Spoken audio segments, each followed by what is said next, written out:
It's time to go inside the mega events with some of the biggest names in the trillion-dollar world of sports. Let's go beyond the scoreboard with the sports professor, Rick Horrow.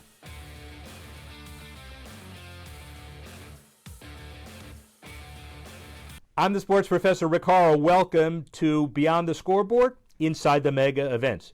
It's a trillion-dollar sports business, to be sure, and about 50 to 60% of those dollars are wrapped up in the mega events, the championships, Super Bowls, All-Star Games, World Series, Wimbledon, tennis majors, golf majors, NASCAR championships, IndyCar championships, Ryder Cup. All of those too numerous to mention. I'm in my office to kick off the show, but I'm not here a lot. I'll be on the road on a weekly basis to bring you the inside tips from those major events.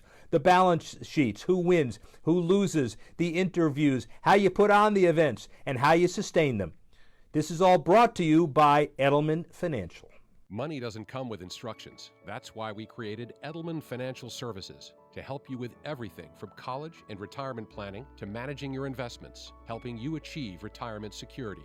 We're among the nation's top financial advisors. Come see how we can help you. Sports professor Rick Horrow, spotlight on major events. You wouldn't think that the President's Cup Lacrosse Championship for girls in high school qualifies as a major event, but it absolutely does. In the sponsorship context with the Palm Beach County Sports Commission and its executive director, who's also my executive producer, George Lindley, but also a real commitment from county, city of Wellington, and everybody else. Just look at the numbers for this definitive lacrosse tournament, the largest in the world, by the way. It's 8,000 participants, over 450 teams, 15,000 hotel rooms, and the economic impact well over $10.5 million. It's year one of a 3-year commitment for this management company, but it's growing. We actually talked about larger opportunities and what happens when people come in to a market and basically take over the market, hotel rooms, restaurants, and the like. This gives real context to the economic impact numbers. It's also good for lacrosse. It's good for the Olympic team. It's good for colleges, who, by the way, right over there, Title IX and otherwise, these right over there, they're recruiting right over here, and it is a really big deal. So when you think about this county and talking about golf tournaments, men's, women's, and seniors, you're talking about the tie-in to the Super Bowl. There will be announcements about that. Obviously, the home of the World Series champion Washington Nationals and the World Series runner-up Houston Astros and 2 other teams. A surprise opening of a new baseball facility in downtown West Palm, and others, including the equestrian and polo and other issues that are part of this whole world down in Wellington. What I'm trying to say is major events have a number of forms. They're the high television global visibility events like Super Bowl, and there are these. And when you compare what they do from an economic perspective, many would argue this is much better. Sports professor Rick Horrow with a spotlight on major events. Lacrosse takes its place in Palm Beach County, the economic impact with a tournament that's bigger than any around the world. Certainly growing at all levels. The professional indoor game on the men's side, Commissioner Nick Sakevich, a friend and has been involved in sports in a number of ways, an executive who developed the stadiums for MLS in Philadelphia and in Harrison, New Jersey. He brings his expertise to growing the sport of lacrosse. Here is Nick Sakevich now. Nick Sakevich has been a longtime friend. He's been the commissioner of the National Lacrosse League since 2016. He was involved as one of the few, if the only, brain trust behind the Major League Soccer for many years.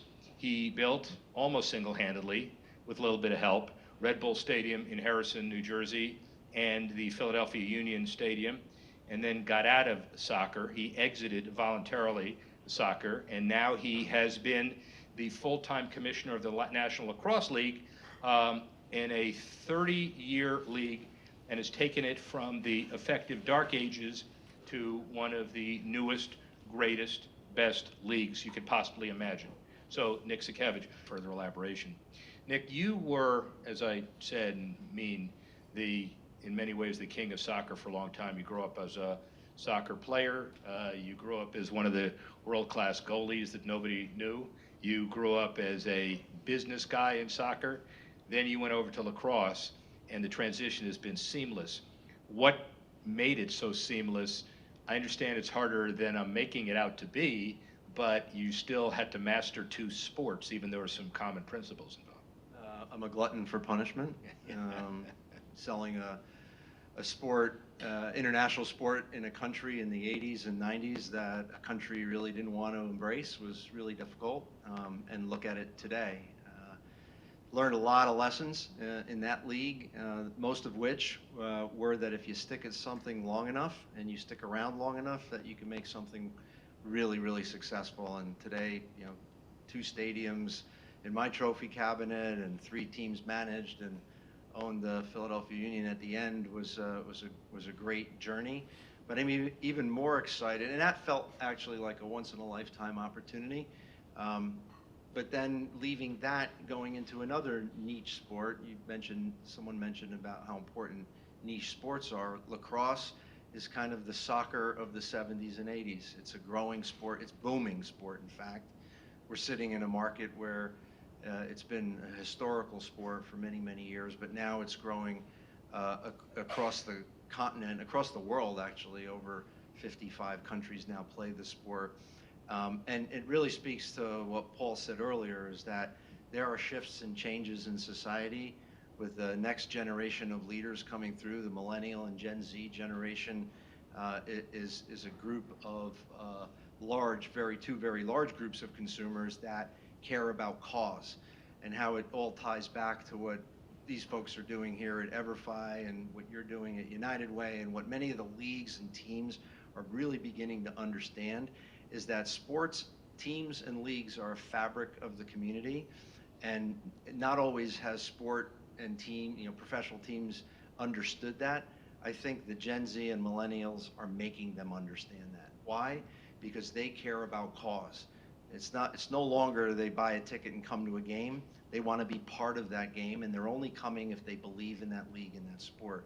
So it's really exciting, probably having more fun in lacrosse than I did in soccer, because lacrosse is truly at its nascent point in its development, only played pretty much in North America at the top level. Very different than soccer, because in soccer we were importing a sport. Right. Lacrosse, we're exporting it because it was born here.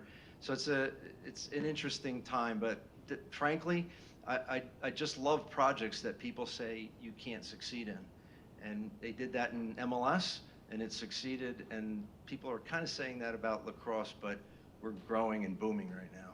Remind me not to say that at the beginning of our next golf game. That'll get me in trouble. I don't want you more motivated than you are.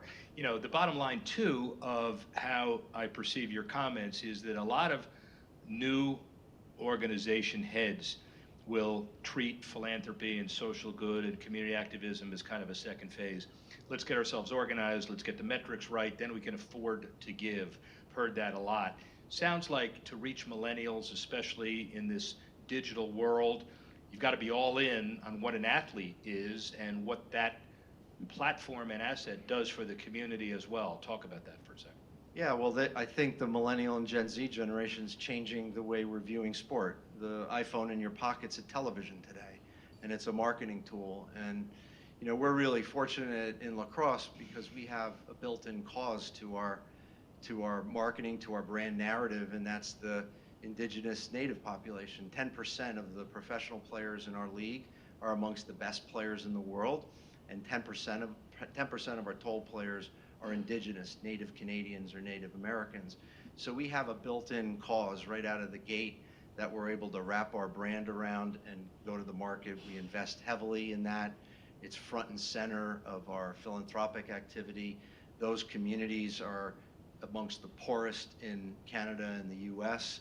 They're also the most underserved, and we put a lot of effort behind that. And our partners, our broadcast partner, Turner Sports, our non-endemic brands like Anheuser-Busch and Geico, they are behind us 100% of the way to really reach out to that indigenous community. So we almost, by nature of, because our sport was invented thousands of years ago by indigenous natives of North America, we have no choice, but we have to embrace that diversity and that inclusion. Nick, you don't have the problem of the $12 million a year athlete, but you do have clearly nor the $12 million commissioner, by the way. But you do have the issue of players behaving well and also players behaving badly. What's your take on all of that? Yeah, no, we're kind of like the NFL 50 years ago. Our guys are making about that kind of money right now. So they're not playing for the paycheck. They're playing for the love of the game, and they want to be well paid, and they're very aspirational. We have an amazing bunch of players that I have almost zero issues with as a commissioner. Actually, we have more problems with fans in our arenas going sideways than we do have with our players. But I'm really proud. One of my proudest moments in sports was a situation that happened right up the road in Philadelphia last year. Inaugural season, 13,000 people at Wells Fargo Center, and they're playing Georgia. And on Georgia's team is a player by the name of Lyle Thompson. He's amongst one of the best lacrosse players in the world, and he's an indigenous Native American, and he has a ponytail down to the middle of his back. So Philadelphia fans, the way Philadelphia fans only can be, started chanting, a small group of them started chanting, "Cut his braid." And so then the PA announcer started to incite them a little bit, and we had this bit of an incident that was not good. And the reason I'm so proud about that moment is because after the game, the player was interviewed and was the absolute most first-class reaction to all of it. Both teams reacted positively in a very positive, supportive way of the player. Within 12 hours, the league had responded, the PA announcer was terminated, a statement was made, and then articles for the next 12 months were written about what a great reaction that was. So in sport, we're often judged by the action, but that's not really the case in this situation. We're judged by the reaction. And it was the proudest moment I've ever had in sport because our player stepped up and said really good things about the fans, didn't go negative, and really he's not media trained. And so inherently, you know, he had that positive reaction. I have this with almost every player in our league. They're an amazing group, and really what drew me to this league was the quality of those players. The players really make a difference, one way or the other, whether they do good or they do not so good. And I think it's all too often society and media tends to focus on the not too good stuff that comes out of the players from all sports, but there's a lot of good stuff that happens there. Where is the business and philanthropy aspect of the business going in the next 50 years, and what advice would you give people out there relative to that? So philanthropy really for us is at the core of our narrative and going to be, I don't know about 50 years, Rick. I'm 58. I'm probably going to be worried about the next 3 to 10 years, but 50 years is a long time from now for our sport. We will be 16 teams over the next 3 years, but philanthropy, the way we view it, is really about what Paul just said, which is really wrapping our business around philanthropy, which is inclusion, diversity, and I don't mean just diversity by male, female, color of skin, more so diversity of thought, bringing different cultures into our organization. And we have a great advantage with our heritage of the indigenous peoples that I spoke about earlier, where we get a real diverse thought product out of that. And really, the brand message of the National Lacrosse League will be to speak to the young generation. We're handing the reins over to the millennial and Gen Z generation, many of whom are sitting in this room today, and you all care about cause. So if you really want to have a successful business, a company, whether it's a professional sports league, a team, or a business, should care about cause, because that's what the next generation of leaders is bringing. So we can't get paid in smiles. We have to make money at some point because we're all for-profit businesses.